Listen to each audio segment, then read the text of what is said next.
नमस्कार, प्रज्ञा जोडमध्ये आपलं स्वागत आहे. सकाळी सकाळी हा चेहरा नाही पाहिला तर काय पाहिला, तर हा चेहरा सकाळी सकाळी उठून अंगणात पीत होता दूध.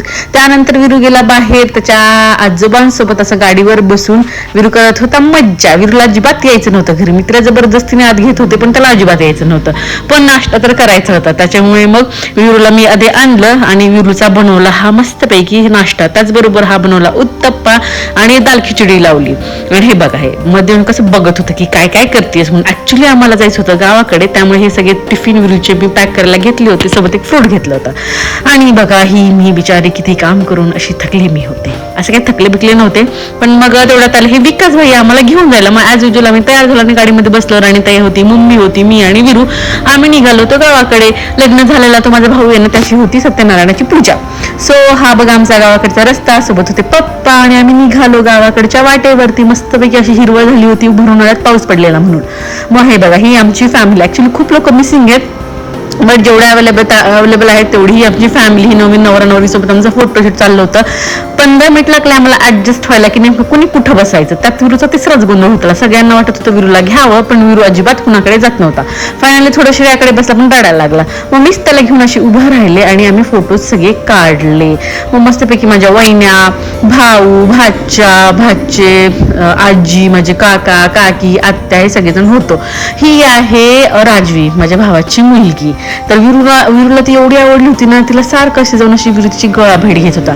तेवढ्यात विरूचं लक्ष गेलं ह्या पाहुण्यांच्या मुलीकडे. बिचारी एवढी शांत झोपल्यात, विरूला वाटत तिला उठवावं. असं झाला कार्यक्रमाने आम्ही रिटर्न आलो अंबाजोगाईच्या घरी. घरी आल्यानंतर विरूला आठवली त्याची ट्रेन आणि विरू बसला खेळत. मग विरूने तिकडे खाल्यानंतर उत्तप्पा, त्यामुळे मी तोच उत्तप्पा दिला, प्लेटमध्ये गरम करून आणला आणि विरूला खायला दिला.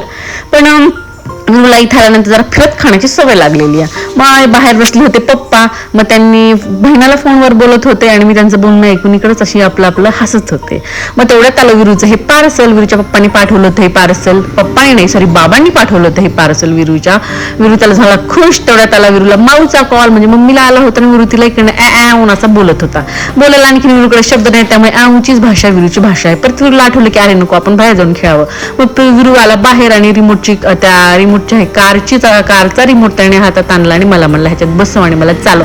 मला तूच चालव. तेवढ्यात विरूने थोडीशीच गाडी मागे पुढे केली. मग आम्ही विरूला घेऊन बाहेर बसलो. निवांत असं संध्याकाळची अशी हवा आम्ही घेत होतो. तर बघा माझा अवतार झालेला. मग विरूला मी बसवलं गाडी, त्याच्या जीपमध्ये बसवलं आणि विरू खेळायचा. ऍक्च्युली आमचा रोजचा एक दिनक्रमाचा भाग आहे. तेवढ्यात विरूला आठवलं की अरे नको, आपण खाली बसून खेळावं आणि या गाडीला खेळावं.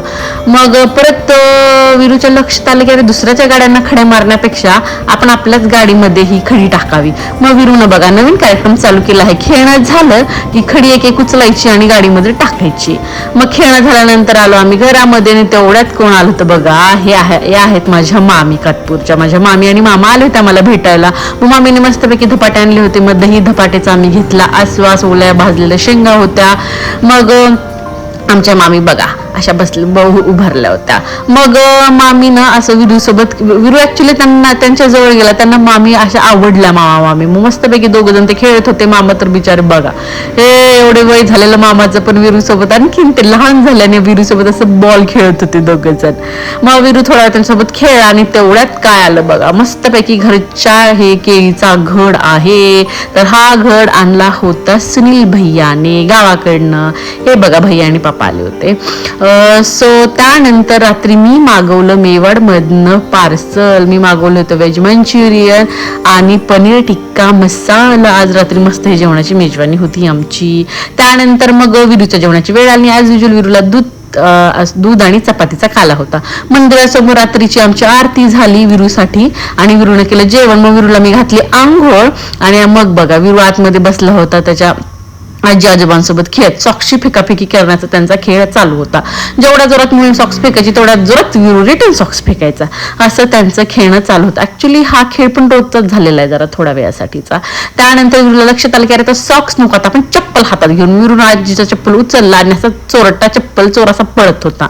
मग त्याला पकडून मी आणलं तरी परत त्याचे ते पळणं चालूच होतं. विरूला झोपवायचं होतं पण विरू चप्पल चोरण्याच्या नादामध्ये फुल गुंगलेला होता. मग परत मी विरूला आतमध्ये बोलवलं आणि मग विरू आल्यानंतर झोपणार लगेच तो विरू कसला. परत विरू बेडवर खेळत बसला, खेळला जरासा आणि मग झोपला. सो असा झाला आजचा आमचा दिवस. तुम्हाला कसं वाटला ते आम्हाला नक्की कळवा. भेटूयात नेक्स्ट व्हिडिओमध्ये. तोपर्यंत गुड नाईट.